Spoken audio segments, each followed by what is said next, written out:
Visit ಮಾಡಿದ್ದೀರಿ Europe ಎಲ್ಲ ಬಂದಿದ್ದೀರಿ, ಸ್ನೇಹಿತರ ಟಾಪ್ಗೆಲ್ಲ ಬಂದಿದ್ದೀರಿ. ಯುರೋಪ್ ಆ್ಯಕ್ಚುಲಿ ನನ್ನ ಫ್ರೆಂಡ್ ಮದುವೆ ಇತ್ತು, ಸೊ ಹಾಗಾಗಿ ಹೋಗಿದ್ದೆ.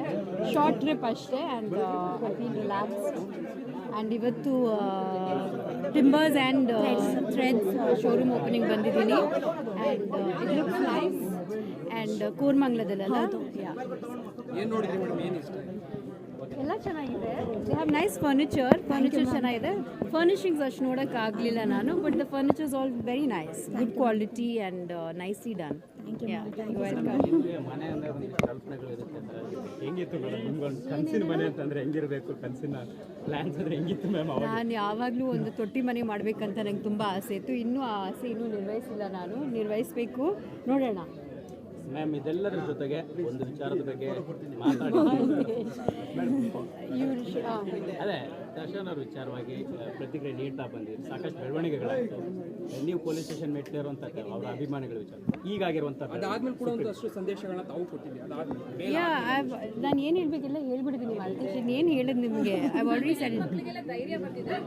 ಹಾಂ, ಅದೊಂದು ನನಗೆ ತುಂಬ ಖುಷಿ.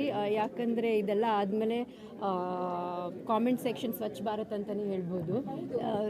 There are no bad comments and ಹೆಣ್ಮಕ್ಳಿಗೆ ಸ್ವಲ್ಪ ಧೈರ್ಯ ಬಂದಿದೆ ಆ್ಯಂಡ್ ಅವ್ರಿಗೆ ಟ್ರೋಲಿಂಗ್ ಎಲ್ಲ ಕಡಿಮೆ ಆಗಿದೆ. ಸೊ ಹಾಗಾಗಿ ಐ ಫೀಲ್ ಲೈಕ್ ಎಲ್ಲೋ ಒಂದು ಕಡೆ ಒಂದು ಒಳ್ಳೇದಾಯಿತು ಅಂತ. And on the other side I think police commissioner ಹತ್ರ ಮಾತಾಡಿದೆ, ಇನ್ನೂ ಅರೆಸ್ಟ್ಗಳಾಗ್ತಾ ಇದೆ. ಎಷ್ಟೋ ಜನ ಅವರು ಫೋನ್ ಸ್ವಿಚ್ ಆಫ್ ಮಾಡಿಬಿಟ್ಟು ಮನೆ ಬಿಟ್ಬಿಟ್ಟು ಹೋಗ್ಬಿಟ್ಟಿದ್ದಾರೆ. ಸೊ ಇನ್ನೂ ಒಂದಷ್ಟು ಜನ ಅರೆಸ್ಟ್ ಆಗ್ತಾರೆ. ಇಲ್ಲಿವರೆಗೂ ಐ ಥಿಂಕ್ ಒಂದು 7 ಜನ ಅರೆಸ್ಟ್ ಆಗಿದ್ದಾರೆ. ಇನ್ನು ಮುಂದೆ ಇನ್ನಷ್ಟು ಜನನೂ ಅರೆಸ್ಟ್ ಆಗ್ತಾರೆ ಅಂತ ಹೇಳಿದ್ದಾರೆ. ಅದೇ ನಾನು ಹೇಳ್ದಂಗೆ ಅವರು ಫೋನ್ ಸ್ವಿಚ್ ಆಫ್ ಮಾಡಿ ಮನೆ ಬಿಟ್ಬಿಟ್ಟು ಹೋಗಿದ್ದಾರೆ. ಸೊ ವಿ ಹ್ಯಾವ್ ಟು ಇಷ್ಟೆಲ್ಲ ಬೆಳವಣಿಗೆ ಆಗಿದೆ, ಇಷ್ಟೆಲ್ಲ ಬೆಳವಣಿಗೆ ಆಗಿದೆ. ಈಗಲೂ ಕೂಡ ಇನ್ನೂ ಒಂದಷ್ಟು ಇದೇ ರೀತಿಯಾದಂಥ ಘಟನೆಗಳು ಆಗ್ತದೆ. ಬಟ್ ಅವ್ರಿಗೆ ಏನು ಸಂದೇಶವನ್ನು ಕೊಡ್ತಿದ್ದೀವಿ ಎಲ್ಲ ಆದ್ಮೇಲೂ ಕೂಡ?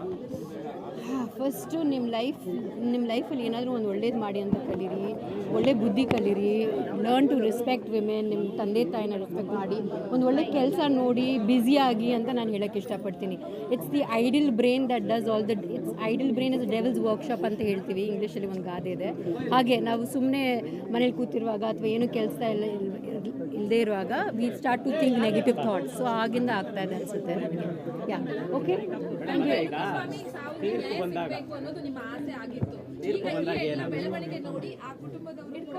ಅವರು ಖಂಡಿತವಾಗ್ಲೂ ರೇಣುಕಾಸ್ವಾಮಿ ಅವ್ರ ಕುಟುಂಬಕ್ಕೆ, ಎಸ್ಪೆಷಲಿ ಅವರ ಹೆಂಡತಿ ಮತ್ತು ಈಗ ಒಂದಷ್ಟು ತಿಂಗಳು ಹಿಂದೆ ಒಂದು ಮಗು ಕೂಡ ಆಗಿದೆ. ಸೊ ಅವರಿಗೆ ನ್ಯಾಯ ಸಿಕ್ಕಿದೆ ಅಂತ ನಾನು ಅನ್ಕೋತೀನಿ.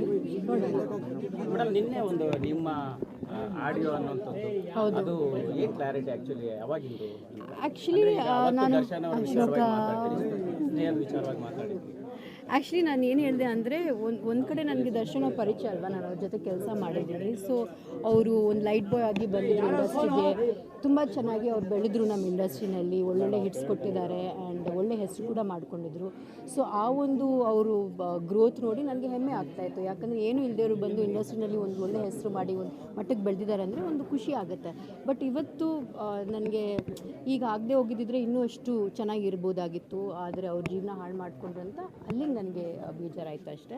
ಬಟ್ ಒಂದು ಸಮಾಜದಲ್ಲಿ ಇದ್ದೀವಿ ನಾವು, ಕಾನೂನು ಅಂದರೆ ನಾವು ರೆಸ್ಪೆಕ್ಟ್ ಕೊಡಬೇಕು ಆ್ಯಂಡ್ ಕಾನೂನು ಪ್ರಕಾರ ನಡ್ಕೊಂಡ್ರೇ ನಾವು ಸಮಾಜದಲ್ಲಿ ಒಂದು ಒಳ್ಳೆ ದಾರಿನಲ್ಲಿ ನಾವು ಎಲ್ಲರೂ ಹೋಗ್ಬೋದು. ಸೊ ಹಾಗಾಗಿ I am very happy with the judgment and I thank the Supreme Court for giving this judgment. ಮತ್ತೆ ಇಂಡಸ್ಟ್ರಿ ಒಂದು ದೊಡ್ಡ ಲಾಸು, ಫಿಲಮ್ಗಳು ಬರೋದು ಚರ್ಚೆಗಳು. ಯಾಕೆ ಇವಾಗ ಸೂ ಫ್ರಮ್ ಸೋ ಆಯ್ತಲ್ಲ, ಇವಾಗ you don't Su from So ಇಂದ ಏನು ಕಲ್ತಿದ್ದೀವಿ ನಾವು? ದೊಡ್ಡ ಹೀರೋ, ದೊಡ್ಡ ಬಜೆಟ್ ಏನು ಬೇಕಾಗಲ್ಲ. ಕತೆ ಚೆನ್ನಾಗಿದ್ದರೆ ಫ್ಯಾಮಿಲಿ ಆಡಿಯನ್ಸ್ ಬಂದು ನೋಡಿದ್ರೆ ಸಿನಿಮಾ ಹಿಟ್ ಆಗುತ್ತೆ. That's what I feel. ತುಂಬ ಸರಿ ಹೇಳ್ತೀವಲ್ಲ ಮೇಡಮ್, ಸ್ಟಾರ್ಗಳ ಸಿನಿಮಾಗಳು ಬಂದರೆ ಮಾತ್ರ ಜನ ಥಿಯೇಟ್ರಿಗೆ ಬರುವಂಥದ್ದು. ಅದು ಸುಳ್ಳು ಅಲ್ವಾ? ಬಿಕಾಸ್ ಸೂ ಫ್ರಮ್ ಸೋ ನೋಡಿ, ಅದರಲ್ಲಿ ಎಲ್ಲ ಹೊಸಬ್ರು. JP ತುಮನ ನಮ್ಮ ಸಿನಿಮಾದಲ್ಲೂ ಮಾಡಿದ್ದಾರೆ ಆ್ಯಂಡ್ ರಾಜ್ಬಿ ಶೆಟ್ಟಿ ಅವರು ಪ್ರೊಡ್ಯೂಸ್ ಮಾಡಿದಾರಲ್ವ, 3 ಜನ ಪ್ರೊಡ್ಯೂಸ್ ಮಾಡಿದ್ದಾರೆ. ಸೊ ಅದರಿಂದ ನಾವು ಎಷ್ಟೋ ಕಲಿಬೋದು. ಯಾಕಂದರೆ ಬಿಗ್ ಬಜೆಟ್ ಬೇಕಾಗಿಲ್ಲ, ದೊಡ್ಡ ಹೀರೋಸು ಬೇಕಾಗಿಲ್ಲ, ಕತೆ ಚೆನ್ನಾಗಿದ್ದರೆ ಜನ ಹೋಗಿ ಸಿನಿಮಾ ನೋಡ್ತಾರೆ. ಮೇಡಮ್, ಇನ್ನೊಂದೀಗ ಈ ಡೆವಿಲ್ ಸಿನಿಮಾ ಕೂಡ ಈಗ ಬಿಗ್ ಬಜೆಟ್ ಸಿನಿಮಾ, ಪ್ರೊಡ್ಯೂಸರ್ ದುಡ್ಡು ಹಾಕಿರ್ತಾರೆ, ಒಬ್ಬ ನಟ ಈಗ ಜೈಲಿಗೆ ಹೋಗಿರುತ್ತೆ, ಸಿನಿಮಾಗೆ ಇಂಪ್ಯಾಕ್ಟ್ ಆಗುತ್ತೆ, ಸಿನಿಮಾಗೆ ಇದರಿಂದ ಪ್ರೊಡ್ಯೂಸರ್ಗೆ ನಷ್ಟ ಆಗುತ್ತೆ ಅನ್ನೋ ಒಂದು ಆ್ಯಂಗಲ್ ಕೂಡ ಚರ್ಚೆ. ಓಕೆ, ಇದ್ರ ಬಗ್ಗೆ ಏನಿಲ್ಲ? ಅದು ಸರ್ಕಮ್ಸ್ಟಾನ್ಷಿಯಲ್ ಅಲ್ವಪ್ಪ, ಅದ್ರ ಬಗ್ಗೆ ನಾವು ಏನು ಹೇಳೋಕ್ಕಾಗುತ್ತೆ. ಅದು ಆಗಿರೋದಾಗಿದೆ ಆ್ಯಂಡ್ ಸುಪ್ರೀಂ ಕೋರ್ಟ್ ಜಜ್ಮೆಂಟ್ ಕೊಡಲೇಬೇಕು. ಸಿನಿಮಾನೇ ಮುಖ್ಯ ಅಂತ ಅಲ್ಲ, ಸಮಾಜದ ಬಗ್ಗೆ ನಾವು ಯೋಚನೆ ಮಾಡಬೇಕು. That is important. ಮೇಡಮ್, ಒಂದು ಸೋಷಿಯಲ್ ಮೀಡಿಯಾದ ಅತಿರೇಕದ ಬಗ್ಗೆ ನೀವು ಕಂಪ್ಲೇಂಟ್ ಕೊಟ್ಟಿದ್ದೀರಿ. ಇವತ್ತು ದರ್ಶನ್ ಅವರ ಸೋಷಿಯಲ್ ಮೀಡಿಯಾ ಅಂದರೆ ಅಭಿಮಾನಿಗಳಿಗೆ ಸೋಷಿಯಲ್ ಮೀಡಿಯಾ ಅನ್ನೋದು ಎಷ್ಟು ಇಂಪಾರ್ಟೆಂಟ್ ಆಗುತ್ತೆ ಅನ್ನೋದು ಕನೆಕ್ಟ್ ಆಗುತ್ತೆ. ವಿಜಯಲಕ್ಷ್ಮಿ ಅವರು ಅವರ ಸೋಷಿಯಲ್ ಮೀಡಿಯಾನ ಹ್ಯಾಂಡಲ್ ಮಾಡ್ತೀನಿ, ನಿಮ್ಮ ಕನೆಕ್ಟ್ ಆಗ್ತೀನಿ ಅಂತ ಅಭಿಮಾನಿಗಳು ಹೇಳ್ತಾ ಇದ್ದಾರೆ. ಇದನ್ನು ನೀವು ಹೇಗೆ ತಗೊಳ್ತೀರಿ ಅಂತ? ದರ್ಶನ್ ಅವರ ಸೋಷಿಯಲ್ ಮೀಡಿಯಾನ ವಿಜಯಲಕ್ಷ್ಮಿ ಅವರು ಕನೆಕ್ಟ್ ಆಗಿ ಅವ್ರು ಹ್ಯಾಂಡಲ್ ಮಾಡ್ತಾ ಅಭಿಮಾನಿಗಳಿಗೆ ನಾನು ಕನೆಕ್ಟ್ ಆಗ್ತೀನಿ ಅನ್ನೋಂಥ ಒಂದು ಬೇರೆ ಥರದ ಬೆಳವಣಿಗೆ. ಅರ್ಥ ಆಗಲಿಲ್ಲ ನನಗೆ. ವಿಜಯಲಕ್ಷ್ಮಿ ಅವರು ಈ ಮುಂದೆ ದರ್ಶನ್ ಅವರ ಸೋಷಿಯಲ್ ಮೀಡಿಯಾವನ್ನು handle okay, good, that's good. ಅಭಿಮಾನಿಗಳಿಗೆ ಸಂದೇಶ ಸಾರ್ತಾರೆ. ಅದ್ರ ಬಗ್ಗೆ ನಿಮ್ಗೆ ಏನು ಅನ್ಸುತ್ತೆ? Oh, that's good. ಅವರು ಒಂದು ಹೆಣ್ಣಲ್ವಾ, ಸೊ ಅವ್ರಿಗೆ ಅರ್ಥ ಆಗುತ್ತೆ ಈ ಥರದಿಂದ ಏನೇನಾಗುತ್ತೆ ಅಂತ. ಆ ಥರ ಮಾಡಬಾರ್ದು ಅಂತ ಐ ಹೋಪ್ ದಟ್ ವಿಜಯಲಕ್ಷ್ಮಿ ಅವರು ದರ್ಶನ್ ಫ್ಯಾನ್ಸ್ ಅವ್ರು ಏನು ಒಳ್ಳೆ ರೀತಿಯಲ್ಲಿ ಒಳ್ಳೆ ದಾರಿನಲ್ಲಿ ಕರ್ಕೊಂಡು ಹೋಗ್ಲಿ ಅಂತ ನಾನು I be very happy with is going to be doing. ಒಳ್ಳೆ ಬೆಳವಣಿಗೆ. ಅಭಿಮಾನಿಗಳಿಗೆ ಒಂದು ಮಹಿಳೆಯರಿಗೆ ಆಗ್ತಾ ಇರುವಂತಹ ಸಮಸ್ಯೆಗಳನ್ನ ಅವ್ರು ಬಗೆಹರಿಸಿದ್ರೆ ಒಳ್ಳೇದಲ್ವಾ? ಐ ಥಿಂಕ್ ವಿಜಯಲಕ್ಷ್ಮಿ ಅದನ್ನ ನೋಡಿಕೊಂಡ್ರೆ I think it's a good thing. I hope she does it. Yeah, visit ಮಾಡಿದ್ದೀರಿ ಮೇಡಮ್? ಚೆನ್ನಾಗಿತ್ತು. ಸ್ನೇಹಿತರ ಶಾಪ್ಗೆಲ್ಲ ಬಂದಿದ್ದೀರಿ. ಯುರೋಪ್ ಆ್ಯಕ್ಚುಲಿ ನನ್ನ ಫ್ರೆಂಡ್ ಮದುವೆ ಇತ್ತು, ಸೊ ಹಾಗಾಗಿ ಹೋಗಿದ್ದೆ. ಶಾರ್ಟ್ ಟ್ರಿಪ್ ಅಷ್ಟೇ and I feel relaxed. And ಇವತ್ತು Timbers and Threads showroom opening ಬಂದಿದ್ದೀನಿ and it looks nice. And ಕೋರ್ಮಂಗ್ಲದಲ್ಲ, ಏನು ನೋಡಿದ್ರಿ ಮೇಡಮ್? ಏನು ಇಷ್ಟ? ಎಲ್ಲ ಚೆನ್ನಾಗಿದೆ. ದೇ ಹ್ಯಾವ್ ನೈಸ್ ಫರ್ನಿಚರ್ ಚೆನ್ನಾಗಿದೆ. ಫರ್ನಿಶಿಂಗ್ಸ್ ಅಷ್ಟು ನೋಡೋಕ್ಕಾಗಲಿಲ್ಲ ನಾನು, but the furnitures all very nice, good quality and nicely done. Welcome. ನಿಮಗೆ ಮನೆ ಅಂದರೆ ಒಂದಿಷ್ಟು ಕಲ್ಪನೆಗಳು ಇರುತ್ತೆ ಅಂತ. ಹೆಂಗಿತ್ತು ಮೇಡಮ್ ನಿಮ್ಗೊಂದು ಕನಸಿನ ಮನೆ ಅಂತಂದರೆ ಹೆಂಗಿರಬೇಕು? ಕನಸಿನ ಪ್ಲ್ಯಾನ್ಸ್ ಅಂದರೆ ಹೆಂಗಿತ್ತು ಮ್ಯಾಮ್? ನಾನು ಯಾವಾಗಲೂ ಒಂದು ತೊಟ್ಟಿ ಮನೆ ಮಾಡಬೇಕಂತ ನಂಗೆ ತುಂಬ ಆಸೆ ಇತ್ತು. ಇನ್ನೂ ಆ ಆಸೆ ಇನ್ನೂ ನಿರ್ವಹಿಸಿಲ್ಲ. ನಾನು ನಿರ್ವಹಿಸಬೇಕು, ನೋಡೋಣ.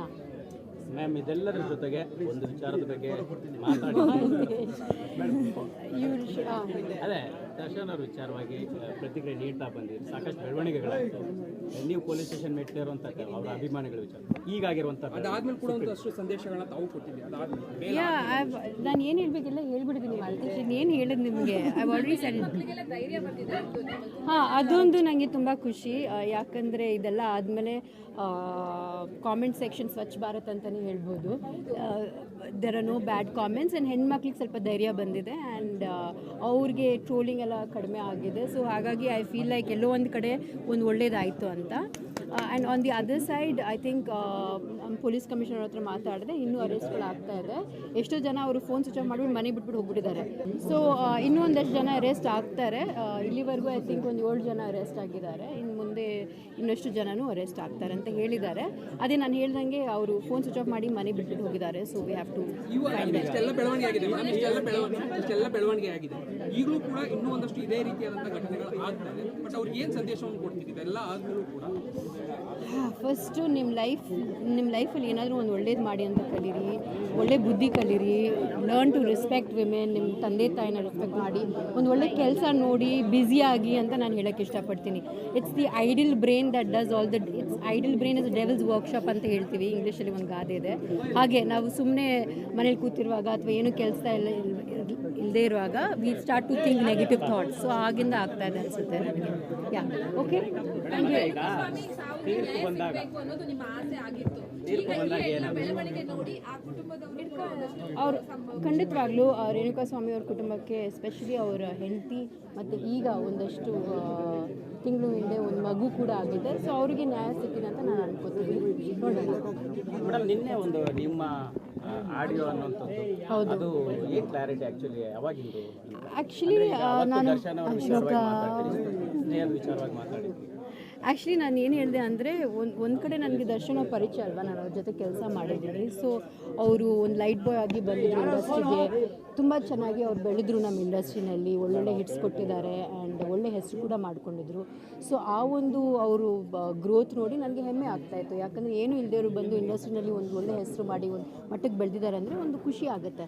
ಬಟ್ ಇವತ್ತು ನನಗೆ ಈಗ ಆಗದೆ ಹೋಗಿದ್ದಿದ್ರೆ ಇನ್ನೂ ಅಷ್ಟು ಚೆನ್ನಾಗಿರ್ಬೋದಾಗಿತ್ತು. ಆದರೆ ಅವ್ರ ಜೀವನ ಹಾಳು ಮಾಡಿಕೊಂಡ್ರು ಅಂತ ಅಲ್ಲಿಂದ ನನಗೆ ಬೇಜಾರಾಯಿತು ಅಷ್ಟೇ.